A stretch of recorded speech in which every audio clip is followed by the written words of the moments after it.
I'm taking a break from the layout. So today, I'm going to be weathering some sea cows.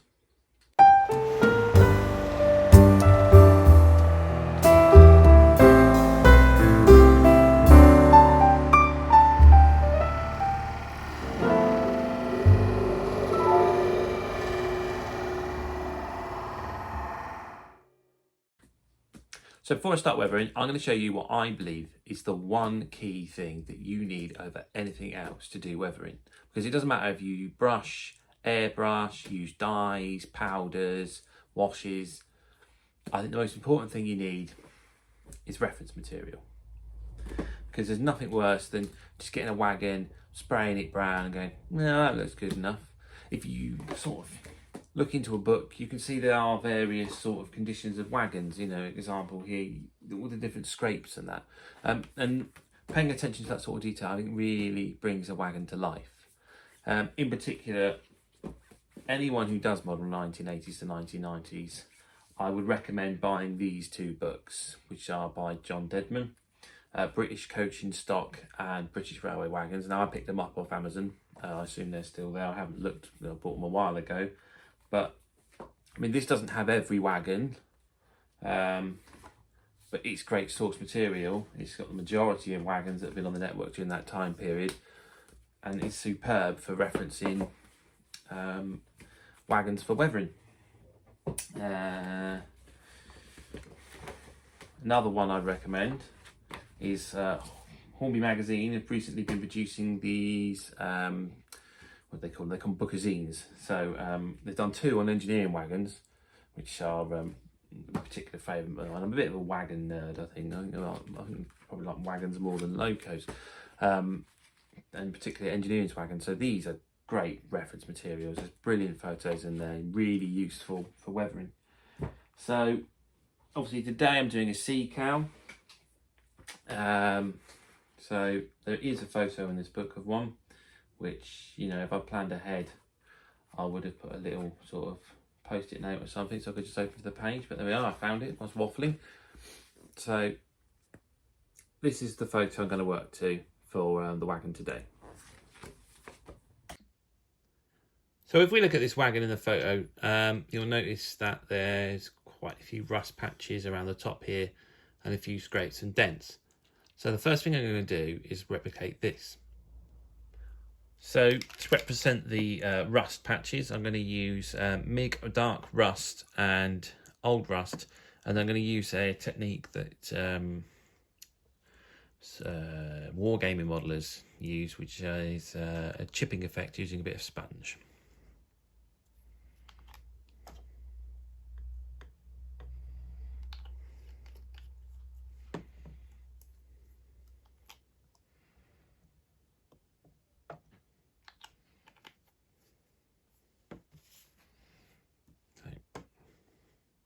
Just get a little bit of ripped up sponge, get your paint, just lightly dab it on, and then it's almost the same as a dry brush method because you don't want to absolutely cake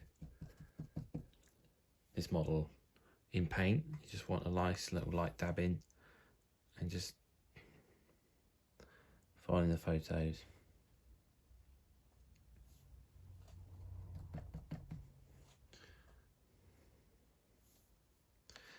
A bit more darker.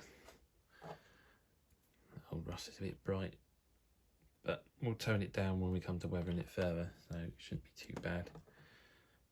Let's get more of the darker colour. I'll clean that up.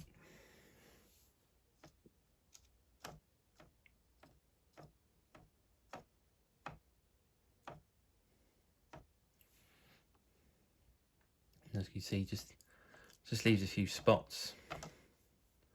Nothing drastic, we just use the photo for reference. Seems to be around this panel quite a bit.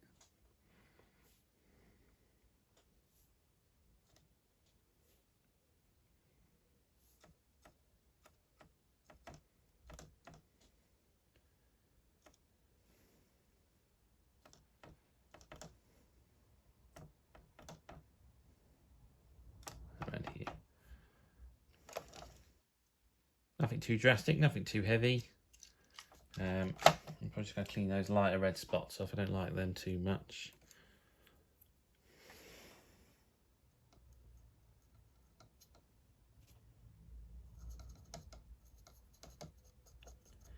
A bit bright.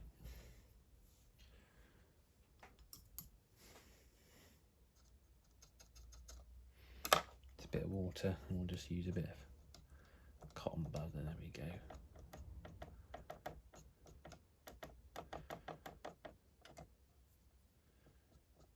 So obviously the difference between acrylic paints and oil paints is that acrylics do dry quite quickly, but you can use a little bit of thinner or water just to clean up the model if you go a bit wrong. And if it goes completely wrong, you can use IPA to clean the model down and start again.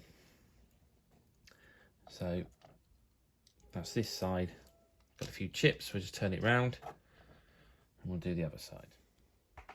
Now, if we look at the photo, there's a few gouges, scratches around the top, where obviously the wagons received a bit of rough treatment from loading and unloading. So this is a method I've sort of come up with recently. I don't know if anyone else has tried this before, but the way I've sort of decided to make the scratches is I get a very fine brush, just clean it up, make sure it's nice and clean. Take a small amount of the paint that we've been using, and then just brush the scratch in where it shows on the photo.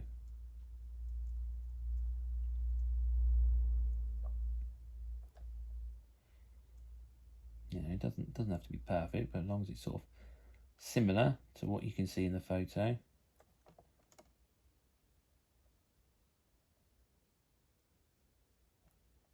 So I'll brush it around there, and you're probably thinking, well, I've seen people paint scratches before, what's so special about that? And you'd be right. But what I'm now going to do is, now on my palette here, I've got a bit of weathering powders. These were the Revel weathering powders. So it's a slight mixture of sandstone, red rust, I think, and a spot of dark brown. And it's just mixed together, and just wet your brush.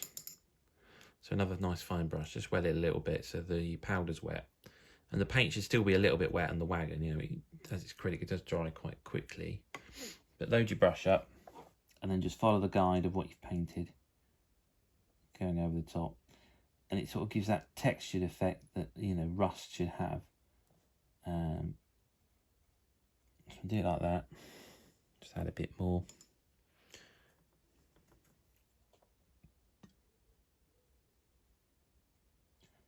Bring in there. And then just get a cotton bud and just roll it over. Just try and smudge the powder, dry it up a bit quicker. And you'll see in the middle, it's picked up some of the powder and the paint, which it doesn't matter, because all I'm trying to do is just feather the edge and give that impression of scratched, peeled paint. And then what I do is I get an artist's fine liner. This is it Sapia? Yeah, Sapia. This is a 1mm nib. And then I just gently draw the centre of the scratch into the wagon, like so. You'll get a bit of sort of ink build up at the end where the nib's obviously just pushed the ink along. So again, just take your cotton bud, just roll it over the top, just picking up that little bit of ink. And there's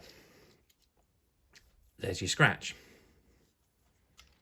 And that's my method of doing scratch and dents on wagons. So that's the scratches done. I've scratched up both sides now. Just leave them to dry. Next, I'm going to concentrate on the wheels. So to do this, I'm going to be using a mixture of Life Colours, Track Dirt, Frame Dirt, Sleeper Grime, just to sort of mix and get a varied blend on the wheels. And then round where the brakes are, I'll be using just a very small amount of Life Colours brake dust.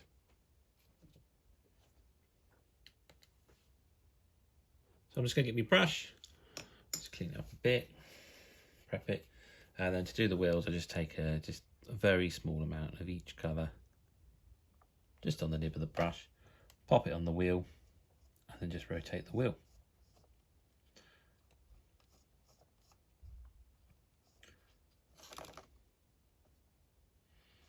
And then just adding an extra bit of pigment of each colour, or maybe a little bit more of one or the other, how you see fit.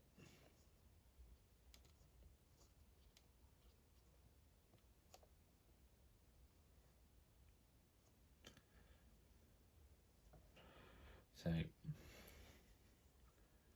paint the entire wheel, inside and on the back as well. Back's a little easier because you just run your brush over like that and the wheel will turn until eventually got a nice coating on it.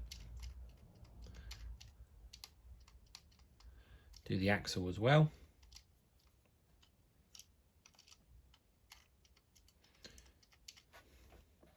And then, because it's acrylic, it's going on metal, sometimes, you know, you won't get full coverage. So sometimes it's just an idea just to leave it, let it dry off, come back and do a second coat.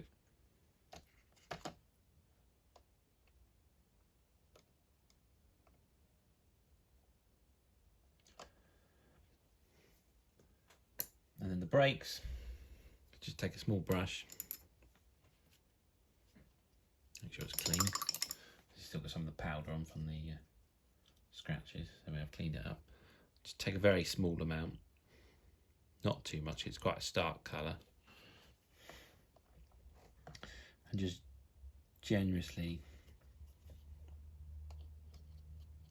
just apply around the area where the brakes are.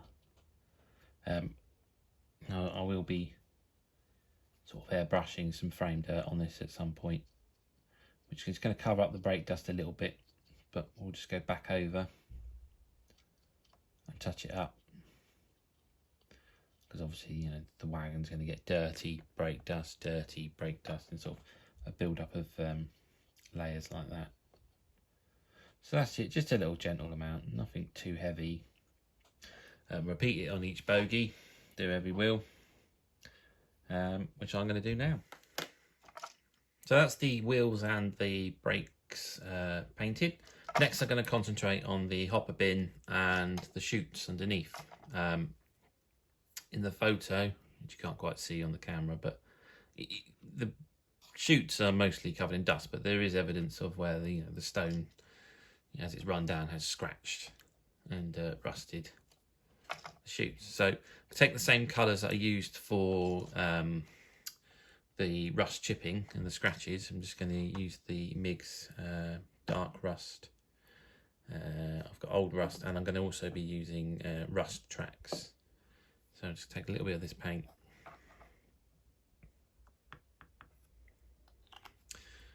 More of the dark colours than the lighter rust, because you know, it's a used wagon and this has been going on for a few years. I'll just take a flat brush, take a little bit of the paint. Again, want to wipe it off in a bit of tissue because it's a dry brush method. And then just pop the brush in there and then just drag.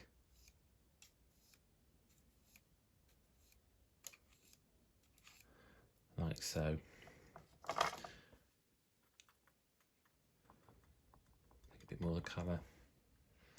You know what, I'm going to use a bit of this weathering powder that I knocked up as well. Dry brush it again, clean the excess off. And, you know, you don't want to cover the entirety of it, you just want to give the impression that that's where the paint, where the stone has caused the bins to rust. So we'll do it that side, and I'll do it around here as well.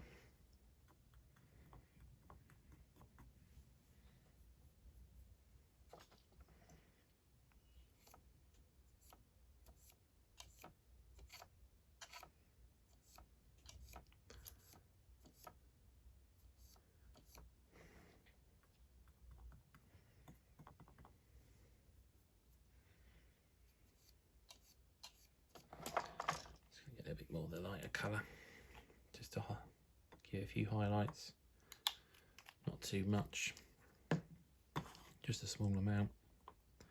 Mix it with a darker. Again, clean it off your brush before applying, and just run down the shoot.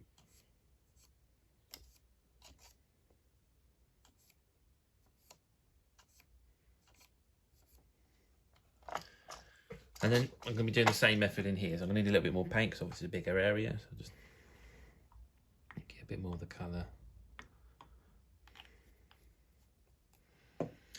I think I'll just use a bit of medium rust in this one as well.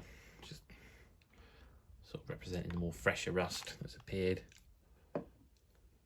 Again, just taking a small amount. Off the paper.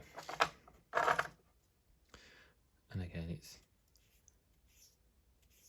just these vertical strokes, just following the body of the wagon, because this is, you know, where how the stone is obviously comes down with gravity and the rainwater,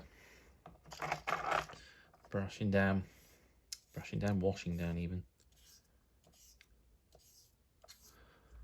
I'm just going to go around.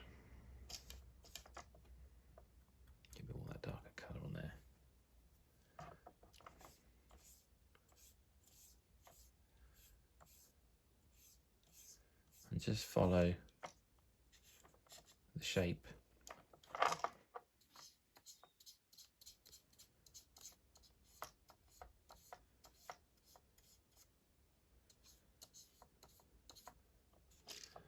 And you start to see, starting to sort of get that rust effect in there.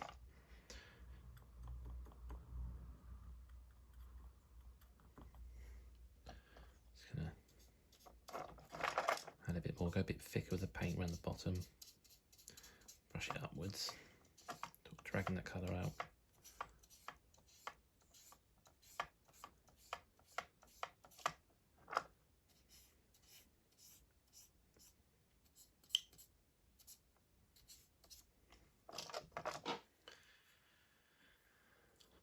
Just get some of the rust track, nice dark sort of rust colour.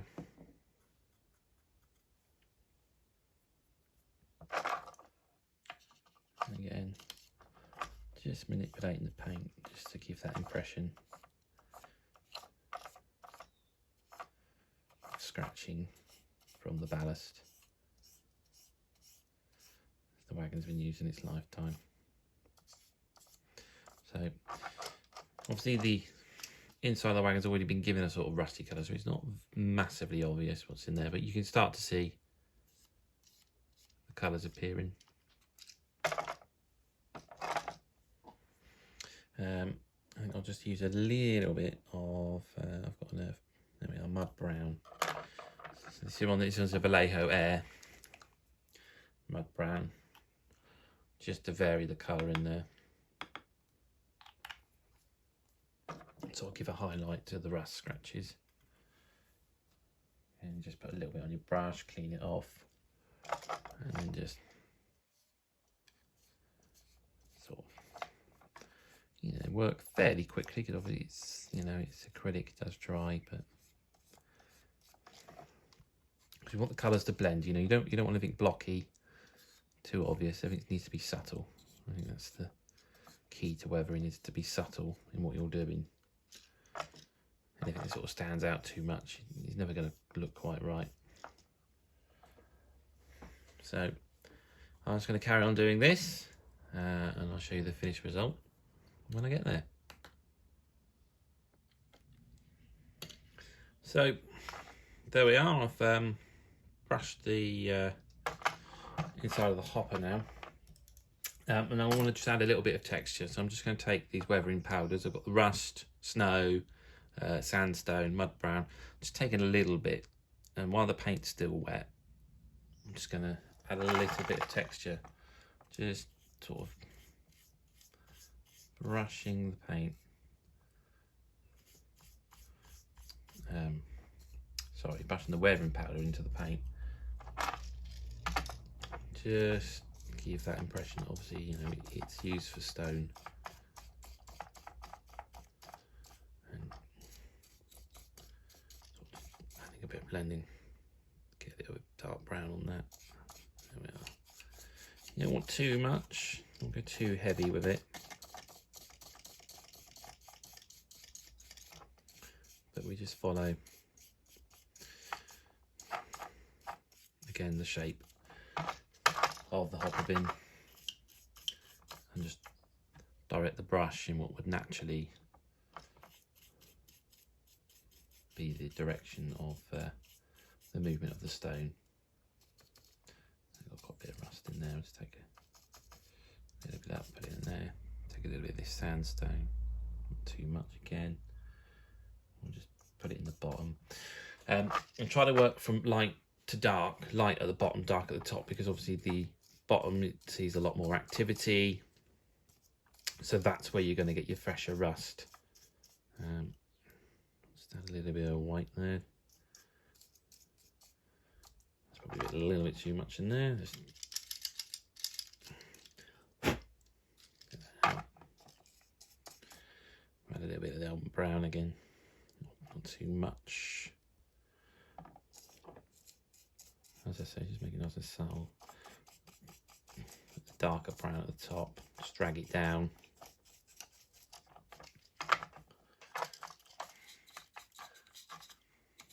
Blend it into the wall, into the sort of crevices here where stone dust might collect.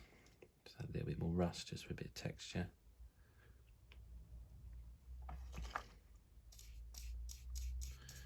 And you don't have to have thousands and thousands of different items of paints and weathering powders to do weathering, but you'll probably find over the years as you do the hobby, you know, you build up a collection, and that's what I've done. That's why I've got so many different paints and that now. And over so many years I've been doing this hobby, I've just been building up what I've got. But you know, you can get some nice weathering effects just from a couple of colours. And as I said before, it's all just about being subtle with what you do. Never too heavy. You know, unless you're doing a sort of steam locomotive from maybe the 1968 sort of era, from the last legs, and you can go a little bit heavier. But again, it's all about observation, paying attention to how the real thing looked.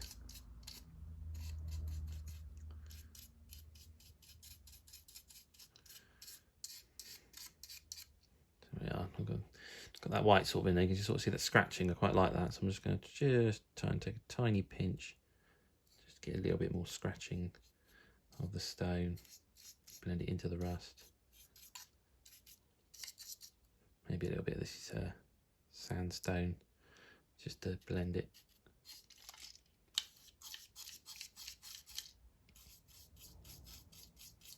Just drag it down from the top.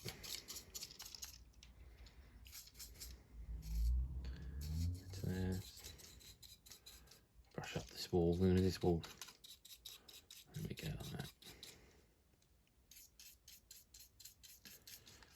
I think that's looking quite good. Just do a little bit on the other side, just attach to the sandstone, just a little bit of the snow. And again, starting at the top and just dragging the powder down, brushing it into the sides.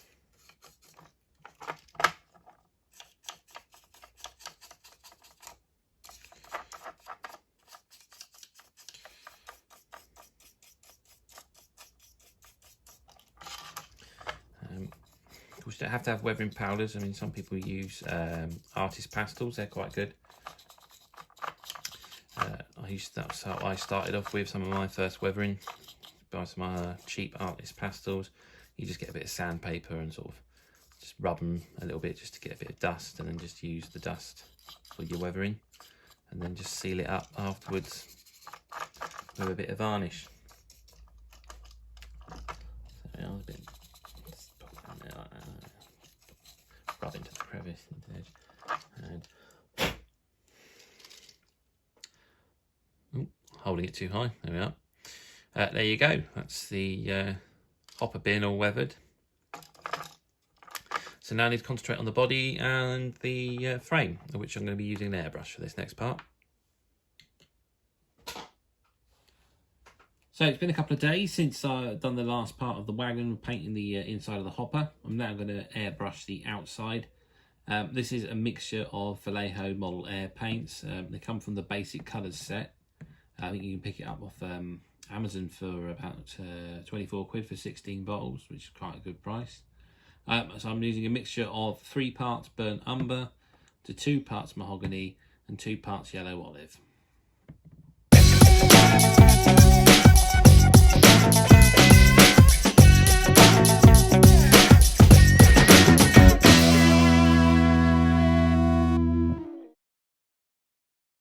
So you may have noticed in the video that the airbrush had a bit of a spatter. It got a bit clogged. So what I'm going to do, I'm just going to try and clean this marks up. Apologies for voice, I'm still wearing my mask. I'm just going to get a bit of acrylic thinner. I'm just going to drag the brush down the side. I'm going to try and gently try not to touch the wagon too much.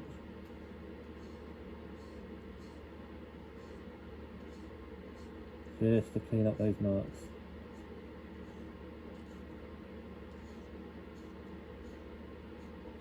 And then that way, clean up the wagon, force the dirt to the edges, so closer to the ribs.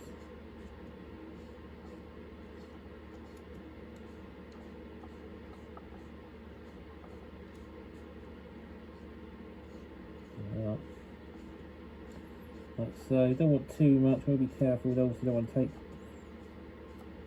the rust paint off. Clean that up. And then, yeah, just going to get tissue paper, so I don't have to have. It's always inconvenient. I'll just use a dry brush instead. Just take that, just clean that up. So that's all cleaned off. A streaking effect. Just let that dry off. We'll go over with another coat.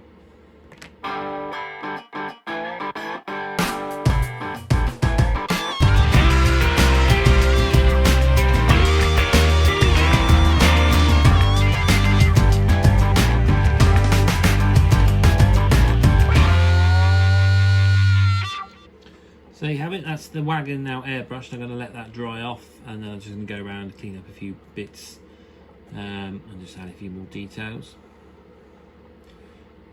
I'll just give that a little bit of period to dry before we start doing that. So with the wagon now airbrushed, I'm just going to go around and just touch up the last few areas just for finishing details. So bits here where it's still slightly exposed, buffer stocks.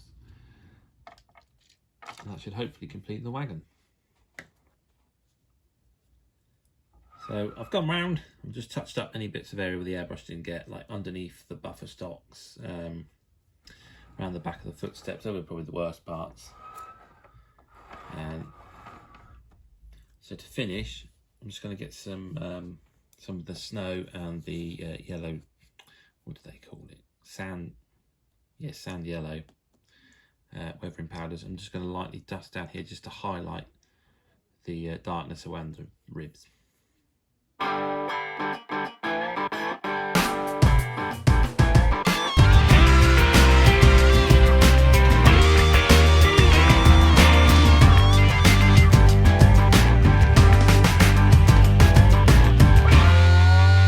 this is the finished wagon. I'm quite pleased how it's come out. Rotate it round so you get a full view, and then if I'll just gently bring it forward. Once again unprepared, but if I get the photo that I was basing it on, you probably can't be able to see it because the camera position. I'll just lift the camera up. So I think you can agree. It's quite a likeness there. Now you don't have to cake everything in paint to make it look weathered. I've done a light weathering on this wagon here. It's had the same treatment as the previous wagon in the hopper bin and on the chutes. And then I've just gone over it very lightly with the airbrush. The ends are a little bit more exposed. And this wagon just ideally just needs a little bit of paint just around the bogies just to darken them up, and then just touching up any patches where the airbrush is missed. This mainline liveried wagon is not even going to see an airbrush. I'm going to do this one with a weathered wash, just to demonstrate that you know, you don't need an airbrush, and there are different methods to weathering wagons.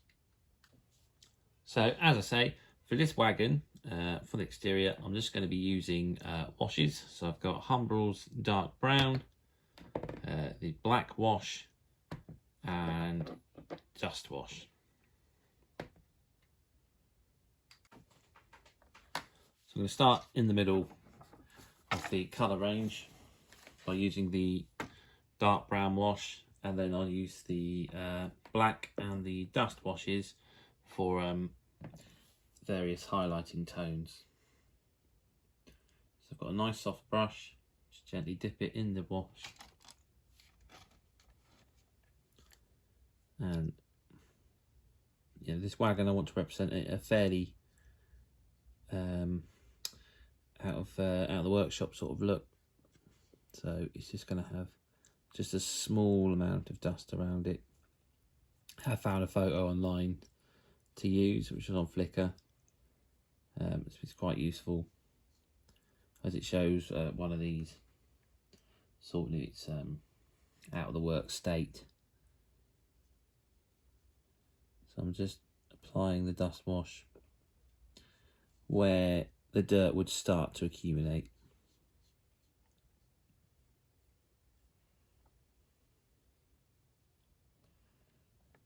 Just looks a bit wet at the moment, doesn't it? But when it dries, it should just give a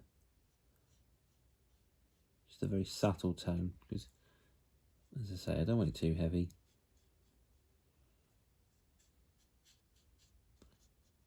But I do want to show. I'm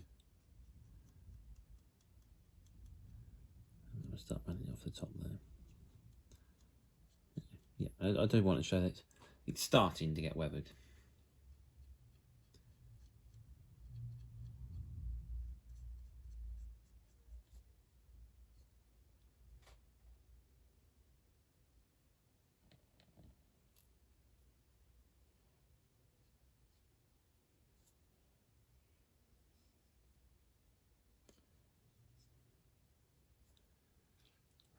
As I'm doing this, I'm going to speed it up.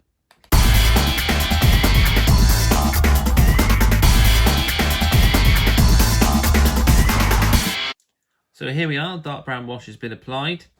As I was working with it, I had a feeling that I didn't think it was stirred enough in the pot, so I mixed it around a bit more, and it did come out slightly thicker than originally started with, which was too dark for what I wanted for just a very light weathering. So I did the apply and wipe method, in which that I've just put the brown wash around the edges where the dirt is most likely to accumulate, then just got some white spirit on another brush and just very carefully round the tempo printing. You don't want to get the white spirit on there because it will lift it off. It depends on your thinners you're using. I think Humbrol thinners will definitely lift off this tempo printing. I'm just wetting where the wash has been applied with the white spirit, and then wiping off with a bit of kitchen towel in vertical stripes just to give that rainwater effect. So I think that's now come out quite nicely. As I say, I've got the black and the dust washes. You see I've been not mixing this one up. McDonald's coffee stirrers are superb for this. And what I'm doing now is I'm just going to highlight the wagon with the black and the dust wash, just to pick out a few areas, and that'll be another wagon completed.